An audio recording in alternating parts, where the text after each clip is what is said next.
সংকট শুরু হয়েছে সেটা হচ্ছে যে আ বেতন সংকট। এইটা অনেকদিন ধরেই ছিল। বাংলাদেশের গণমাধ্যমে অনেকদিন ধরেই ছিল। মাঝখানে যেটা হইছে যে গত ১৭ বছরে যারা গণমাধ্যমের মালিকানা হইছে, আ তারা হচ্ছে গিয়ে বেশিরভাগই ছিল আওয়ামীপন্থী ব্যবসায়ীরা। যারা ৫ আগস্টের পর হয় একটু নড়বড়ে অবস্থানে চলে গেছে। আর নাইলে যেটা হইছে যে তারা হয়তোবা দেশের বাইরে চলে গেছে, কেউ জেলে আছে। জেলে থাকাও যদি আমি বলি গাজী টিভির মালিকের কথা যদি বলা যায়, সালমান এফ রহমানের কথা বলা যায়, ইন্ডিপেন্ডেন্ট টিভি। এই মুহূর্তে সময় টিভির ঘটনাও যদিও এখানে সিটি নিউজ সিটি গ্রুপ মোটামুটি একটা অবস্থানে নিয়ে আসছে। নতুন করেও প্রতিষ্ঠান আসছে। নতুন প্রতিষ্ঠানগুলো হয়তোবা বেতন এখন দিচ্ছে। কেউ বন্ধ হয়ে যাচ্ছে। কেউ আ ঠিকমতো বেতন দিতে পারতেছে না। এইটা একটা সংকট তৈরি হচ্ছে। আ কিছুক্ষণ আগে একজন আমার জানাইতেছিল, বলতেছিল যে গাজী টিভি হচ্ছে গিয়ে ৳২০,০০০ র নিচে যাদের বেতন বা সর্বোচ্চ ২০,০০০ তাদের হচ্ছে গিয়ে সেলারি পরিশোধ করে দিছে মে মাসের। এরপরের যারা তারা এখনো সেলারি পায় নাই। এরকম অবস্থায় এসিটিভির কথা আমরা শুনতে পাচ্ছি, চ্যানেল 9 এর কথা শুনতে পাচ্ছি, আ চ্যানেল এস এর কথা শুনতে পাচ্ছি যারা সেলারি নিয়ে ঝামেলা করতেছে। বসুন্ধরা গ্রুপের ৩ টা প্রতিষ্ঠান যারা এখনো সবার সেলারি ক্লিয়ার করে নাই। সো আমাদের কাছে মনে হয় যে এইটা এত বড় ব্যবসায়ী তারা কেন সেলারি দেয় না?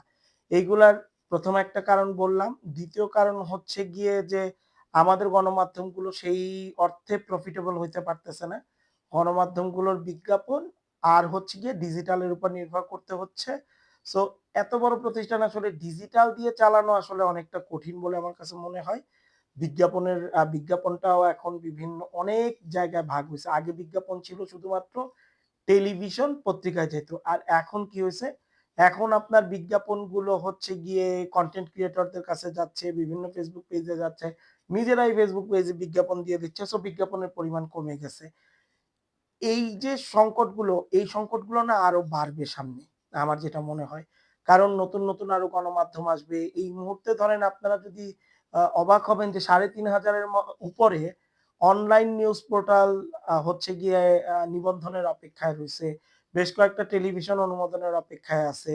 আ সো আগে যেগুলো ছিল বা অনেকের হাতে ছিল সেগুলো আবার নতুন করে তৈরি হওয়ার চেষ্টা করতেছে। সব মিলায় যত গণমাধ্যমের সংখ্যা বাড়বে তত হচ্ছে গিয়ে সাংবাদিকতার মান কমবে। সাংবাদিকদের সুযোগ সুবিধা, বেতন, বোনাস এই জায়গাগুলোতে নতুন করে ঘাটতি তৈরি হবে। কাজেই আমার মনে হয় কি এই মুহূর্তে ঢাকায় আরো বেশি গণমাধ্যম বাড়ানো এইটা একটা খুব ভয়ংকর একটা বিষয় হয়ে দাঁড়াবে। কারণ আপনারা দেখেন পৃথিবীর অন্যান্য দেশে জনসংখ্যার তুলনায় গণমাধ্যম কি পরিমাণ গণমাধ্যম। আর ঢাকায় এখন গণমাধ্যম কত?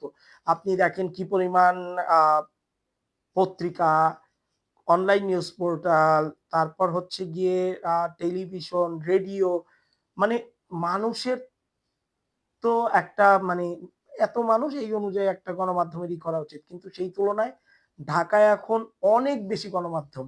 সেই তুলনায় যোগ্য সাংবাদিকের সংখ্যা খুব কম যে মানে প্রপার কাজ করতে পারবে এরকম সাংবাদিকের তো সংখ্যা কম। ফলে যার তার হাতে চলে যাচ্ছে গণমাধ্যম এবং আল্টিমেটলি এটা গিয়ে ইফেক্ট করতেছে আমাদের সাংবাদিকতায়, সাংবাদিকদের বেতন বোনাসে এবং এটা যত বাড়তে থাকবে সামনে এটা আরো ভয়ংকর পরিস্থিতি হয়ে দাঁড়াবে।